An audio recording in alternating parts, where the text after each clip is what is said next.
ನೋಡಿ ಬೆಳಗ್ಗೆನೆ ನಮ್ಮ ಕೋತಿರ ಏನು ಮಾಡೋಣ ನಲ್ಲಿ ಬಿಟ್ಟು ಇದೇನಪ್ಪ ಇದು ಹೊಸ್ದಾಗಿ ಕಾಣಿಸ್ತಾ ಇದೆ ಅಂದ್ಕೊಂಡ್ರ. ಇದು ಕೋತಿಗಳು ನೀರು ಬಿಡದೇ ಇರೋಂಗೆ ಮಾಡಿರೋ ಒಂದು ಜುಗಾಡು. ಇದು ಆ್ಯಕ್ಚುಲಿ ಲಾಸ್ಟ್ ಟೈಮ್ ನಾನು ವಿಡಿಯೋ ಪೋಸ್ಟ್ ಮಾಡಿದೆ. ಇದು ಆದರೂ ಅಪ್ಪಿ ಮರೆತುಬಿಟ್ಟು ಹಾಕಿಲ್ಲ ಅಂದರೆ ನೀರು ಬಿಟ್ಬಿಡುತ್ತೆ. ಸೊ ಇದನ್ನು ಹಾಕೋದ್ರಿಂದ ಏನಾದರೆ ನೀರು ಬಿಡೋಕ್ಕಾಗಲ್ಲ.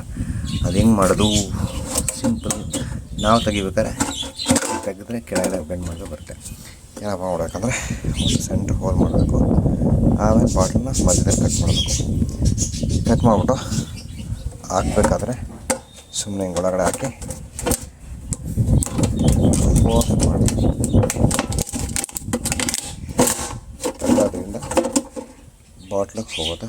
ಅದಕ್ಕೆ ತಿರುಗ್ಸೋಕ್ಕೆ ಕಷ್ಟ, ಬಟ್ ಇದರಿಂದ 90% ಅದು ಸಾಲ್ವ್ ಆಗುತ್ತೆ. ಪ್ರಾಬ್ಲಮ್ಮು ಸಾಲ್ವ್ ಆಗಿದೆ. ಅಪ್ಪಿ ಯಾವ ಮಾಡಿದ್ರೆ ಇವಾಗ ಆಗಿತ್ತಲ್ಲ ಹೊಸ ಆ ಥರ ಪಾಂಡ್ ಆ ಥರ ಆಗುತ್ತೆ. ಆ ಜುಗಾಡು ನೀವು ಟ್ರೈ ಮಾಡಿ, ಚೆನ್ನಾಗಿದೆ. ನೋಡಿ ಬೆಳಗ್ಗೆನೆ ನಮ್ಮ ಕೋತಿರ ಏನು ಮಾಡೋಣ ನಲ್ಲಿ ಬಿಟ್ಬಿಟ್ಟು ಹೋಗೋಣ. ಇದು ರೆಗ್ಯುಲರ್ ನಮ್ಮ ಏರಿಯಾದಲ್ಲಿ ನಡೀತಾ ಇರೋ ಪ್ರಾಬ್ಲಮ್ಗಳು. ಒಬ್ಬೊಬ್ಬರು ಮನೇಲಿ ಟ್ಯಾಂಕ್ ಎಲ್ಲ ಬಿಟ್ಬಿಟ್ಟು ನೀರು ಬಿಟ್ಬಿಟ್ಟು ಹೋಗ್ತಾನೆ. ನಾವು ಬೆಳಗ್ಗೆ ಅಥವಾ ರಾತ್ರಿ ಬಂದುಬಿಟ್ಟು ನೋಡಿದ್ರೆ ಟ್ಯಾಂಕ್ ಖಾಲಿ, ನೀರಿರಲ್ಲ. ಆ ಥರ ಪರಿಸ್ಥಿತಿಗಳಿದೆ. ಏನು ಮಾಡೋದು? ಇದಕ್ಕೆ ಸೊಲ್ಯೂಷನ್ ಏನು?